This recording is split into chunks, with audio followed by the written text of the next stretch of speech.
एक आसमानी किताब जिसे बहुत से लोग सीधा खुदा से आया हुआ मानते हैं। आखिर कैसे इस दुनिया में आतंकवाद की जड़ बन गई है। मुसलमानों के लिए मोहम्मद का दर्जा भले ही अल्लाह से भी ऊपर हो, लेकिन हम हिंदू हैं और किसी भी व्यक्ति की पूजा नहीं कर सकते, और ना ही हम किसी की ऐसी अंध भक्ति कर सकते, क्योंकि हिंदू धर्म का सिद्धांत है पूरी जांच परख कर, वाद प्रतिवाद और तर्क वितर्क करके किसी नतीजे पर पहुंचने की, जबकि मुसलमानों में अपने पैगंबर की पूर्णतः अंध भक्ति करनी होती है, वो भी बिना कोई शक और सवाल के। अगर आप इस किताब को पढ़ेंगे तो आपको ये किसी वॉर मैनुअल की तरह लग सकती है, और आप पाएंगे कि कैसे ये किताब अपने अनुयायियों को उन लोगों से नफरत करना सिखाती है जो इस्लाम को नहीं मानते।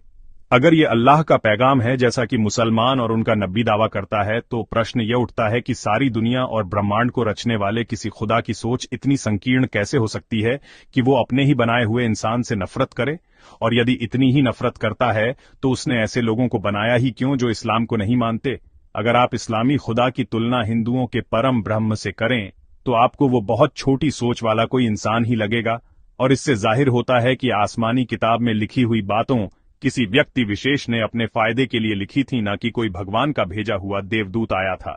अगर आप कुरान के दूसरे अध्याय की आयत संख्या 191 पढ़ें तो पता चलेगा कि पैगंबर के अनुसार अल्लाह कहता है कि काफिर अर्थात इस्लाम को न मानने वाले जहां मिलें उन्हें काट डालो। यही भाव 9वें अध्याय की 5वीं, 22वें अध्याय की 19वीं और 47वें अध्याय की 4थी आयतों में भी लिखा है। मकसद क्लियर है, दुनिया के सभी लोगों को मुसलमान बनाना है और जो ना माने उसे मार देना। इसीलिए तीसरे अध्याय की 88वीं आयत कहती है कि गैर मुस्लिम से दोस्ती नहीं करनी चाहिए, और आयत क्रमांक 85 के अनुसार इस्लाम के अलावा कोई मजहब स्वीकार करने लायक नहीं है।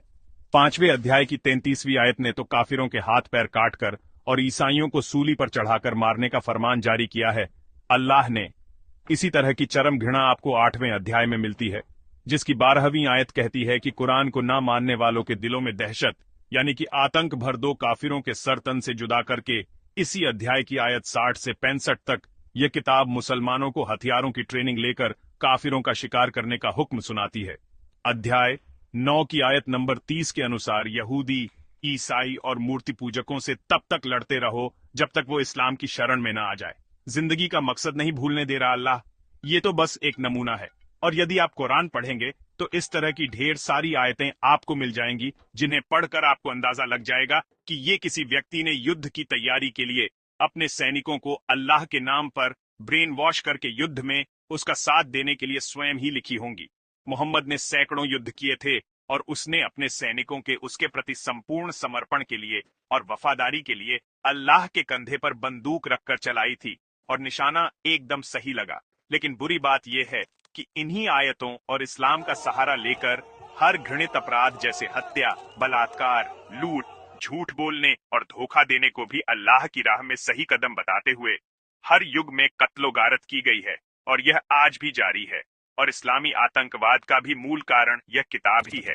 और हर बार इस किताब को पवित्र बताकर बचा लिया जाता है। लेकिन इंटरनेट आने से लोगों को यह किताब आसानी से उपलब्ध हो गई है, और धीरे धीरे इस शैतानी किताब की पवित्रता का चोला उतरता जा रहा है, जो एक अच्छी बात है।